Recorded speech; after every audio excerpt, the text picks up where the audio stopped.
Yo, what's up guys, Roblox Legends back with another video. In this video today guys, I'm going to be showing you guys how to make falling platforms for your Roblox game. So we're going to be doing this using only one script because actually in my previous tutorials, in my past tutorials, I made a video on how to make a falling platform, but you can see in that video that each falling platform that I have in the map, it has its own script. So for example, this part has a script, this part is a script, and there's like too many scripts, so we don't want that because if we have a lot of scripts in the game, it'll make the game lag. In this video today, I'm going to be showing you guys how to do the exact same thing, but you could have as many parts as you want using only one script for your Roblox game. So let's get started. So the first thing I want you guys to do is I want you guys to set up the falling platforms, like just get normal parts like these and just put it around the map just like what I did. I already done it. And after you put all the falling platforms you want around the map, just know that you can add as much as you want. So like I could make more here, like for example I could duplicate them, stuff like that.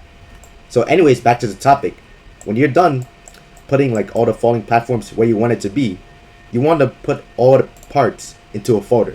As you see over here, it's inside a folder right here. So if you want to like group it into a folder, all you gotta do is, let's say these are all in the workspace right now, all you gotta do is right click and hit group as a folder right here. And then now everything is sub as a folder, and after that I want you to rename your folder to falling platforms, just like this. And now all your parts should be inside the folder. Let's get started now. We're gonna now start scripting, so let's go to server script service over here and let's add a script. So after you guys added the script in server script service, I want you guys to delete everything and put these lines into the script. So you can see, I'm gonna explain now actually. So you can see in the first two lines we're declaring variables, right? And if you look closely in the variables and like everything inside it, you could see that we're gonna be using get children in the script. And it now makes a lot of sense because we wanna like get everything, all of these parts inside the folder without like using multiple scripts. We're using one script by the way, so keep that in mind. And basically in the script, it's saying for the get children part that everything inside this folder, we're like getting everything inside it because you could see it's connecting to this variable over here. And this variable over here is actually declaring the folder that we made earlier. Game.workspace.falling platforms is this, and the get children function, which I talked about multiple videos actually, it's like a way of getting everything inside something. So we're getting everything inside falling platforms, we're getting all the parts by using the get children function.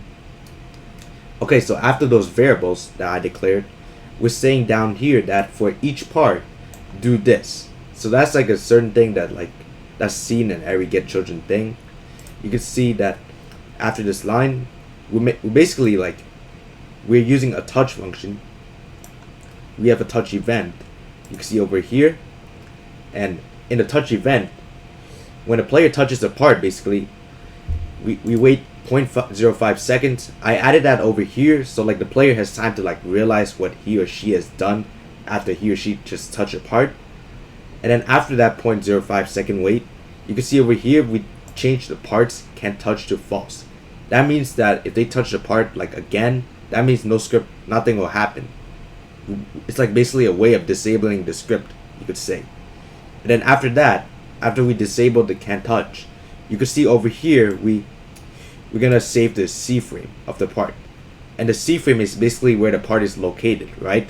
So we want to save the C frame because after the player touches the part's gonna fall, but we want to bring the part back actually. So the C frame it saves, so the game knows where the part was before. And after we turn off the anchor that makes it fall, we wait 5 seconds and then we turn on anchor again, and then now we bring the part back to its previous location.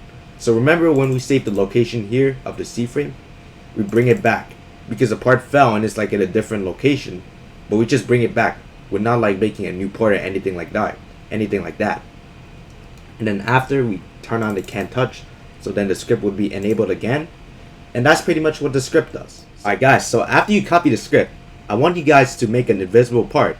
So if you don't know how to, just create a part over here, make the transparency 1. Also make sure to anchor it and make sure collisions is on 2, and that's all you have to do. So what I want you guys to do is that I want you guys to make that part, and then after bring it underneath the falling platforms that you just made in your map. Well, basically you should just surround, you should scale the part make it as big as the map or maybe bigger, and make sure it's like underneath the map a little bit. And yeah, I want you guys to have the part like something like this. You can see it's surrounding the map, and there's also like below it but not too far, like it's at a good distance. And the reason I want you guys to make this part is because if we don't have this part basically helps like the falling platforms respawn. And I'll tell you guys what it actually does. So let's say like we remove it, right? Let's say we did not do that step. So if we test the game right now, you can see we're in, and you can see we jumped apart and then we make it fall, it just never comes back. Although in the script you can see there's a wait 5 seconds and then we make it like come back after it falls, but you can see it never appeared. So basically what the falling platform does is, let's bring it back.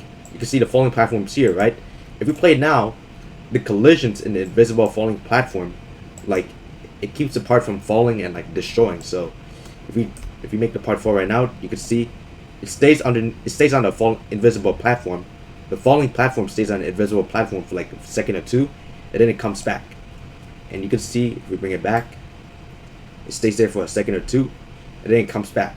So the invisible barrier, it prevents it from like destroying itself. And that could be seen too when the player jumps down. You can see if the player jumps down, he or she just stands there.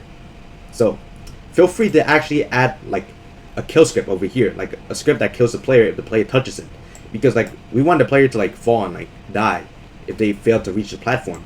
So you could freely do that too, and I made a tutorial on how to make the kill script. Refer back to my previous tutorials if possible.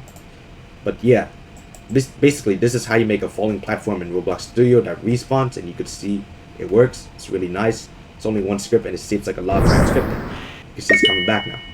Hope you guys enjoyed the video, and if you do, please like and subscribe, and I'll see you in the next video. Peace.